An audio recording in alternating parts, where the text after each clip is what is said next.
evening, my name is Esther and welcome to the Big Five Show. Tonight we'll be talking about an emerging issue in the society, mental health, and we'll be having a special guest joining us to give us her story on this journey. We now have our special guest with us here. Welcome, Tanya, to the Big Five Show. Thank you, I'm happy to be here today. So now, Tanya, tell us how your journey to depression started.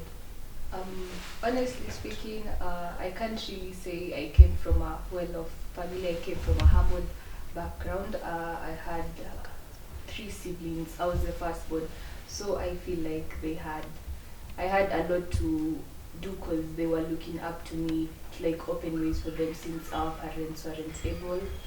Our father passed away when we were still young, so our mother has been struggling to be stable, like to take care of us, but I feel like I need to step up as the firstborn and like be there for my siblings and also my mother in general. So but by God's grace I managed to finish my primary education. I did well. I scored 420 marks, and that enabled me to be able to get a sponsor who said she was going to take me to a private high school because she felt like I had the potential. So fast forward to high school, I think that's where things went down, yeah.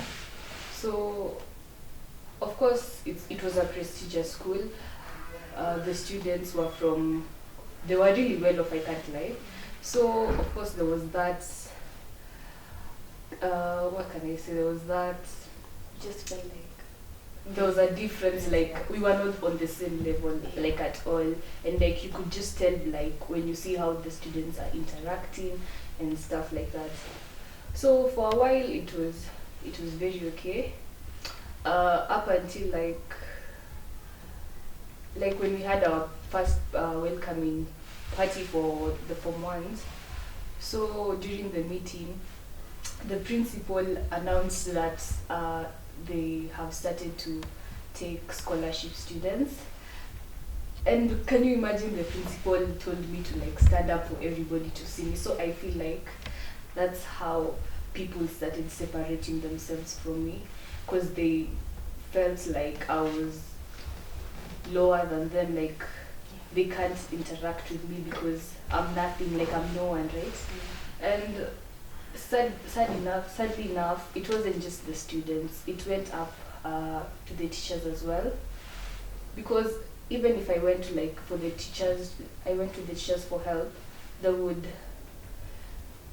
disregard me, they wouldn't even acknowledge my presence, they would feel like I'm a burden, like I'm disturbing them, because I don't know like how they were. And for some reason, like anytime they needed something, like some heavy duty work to happen, I would always be singled out. Huh? They call you fast. They would single me out and just assume just because I'm not from a well-off background, I'm suitable to do whatever work is there. And I couldn't really refuse because I had no say in that school, and anytime I would refuse to do something, I would be caned. And like the others who would be like, do you know who my parents are, such things. And like the teachers wouldn't do anything to them because I can't play, but I feel like some of the parents would pay the teachers to take extra care of their kids for them, like when they're in school. So I had a pretty lonely life when I was in high school, but like it really took me down for real, because I feel like for someone to like coexist, you can't just stay alone.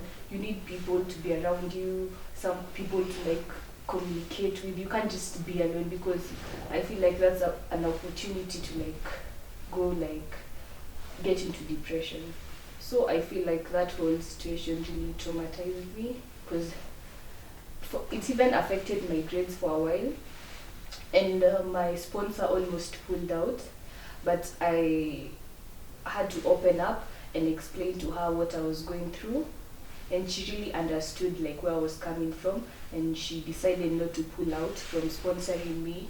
So she kept her end of the deal and paid my school fees till I finished. She encouraged me. We had one-on-one sessions with her, and I was able to do well in my national exams, and I did well. So despite doing well in high school, I feel like I still had the trauma from high school by the way I was treated, everybody just discriminating me. So like on joining university, I had to seek help from the guidance and counseling. That's one thing I thank my school for. Like they have free guidance and counseling sessions, which is, I mean, quite affordable for me, yeah. And I've like in university, people aren't so discriminatory, and they're so friendly. And I feel me moving to this new environment it brought some change in me, and it gave me a better perspective about life. And yeah, and I feel throughout my university life, I think that's where I blossomed and grew, and that's what brought me here today. Yeah. Congratulations. Congratulations for doing well. Now, you said there are times you've been caned and things like that. Before you opened up to your sponsor or noticed what you're going through, what are the ways you're using to cope? Okay, since I feel like most of the times I would just cry myself to sleep. I never really thought about self-harming because it wasn't really, it never really came to my mind. And I feel like, yeah, but I was always just moping around school, just crying, and no one really noticed because they really didn't care. So I feel like I really didn't have much to do for myself at that time. Wow, that's really encouraging, and I'm happy now that you're doing well. I can see you look brighter. Yeah. Thank you so much for sharing the story. I know it's not easy. It wasn't, because honestly, I feel like there's so much I'm not like able to open up yet because it was really a lot. But I feel like the little I've shared today is, let's just say, a sneak peek into my life. Yeah. So what advice would you give to your peers, people your age? You know, I know that mental health has become a big issue in the society now, and not everyone is able to speak up the way you have. Not everyone is able to seek guidance and counseling. What would you advise them to do? I feel like what I can tell people at this moment is you should be kind to others. Like, it won't hurt you to be kind. You don't need to associate with everyone, but just be kind, because you never know what someone is going through, and by you being mean or discriminatory, it can really affect someone and you won't even know what's happening. So let's just be kind and nice to others, because it won't hurt, it won't kill you. Thank you so much. Welcome. There you have it. You've heard it from our guest, Tanya. Mental health is not easy to deal with, especially depression. There are other things like anxiety, and not everyone is able to speak out about them. Check on your children. Ask them if they're doing fine. Take time and talk to them. And for the youth also, as you've heard, check your company. Be kind. It won't hurt. That's it for today. I've been your host, Esther, and may you have a good night.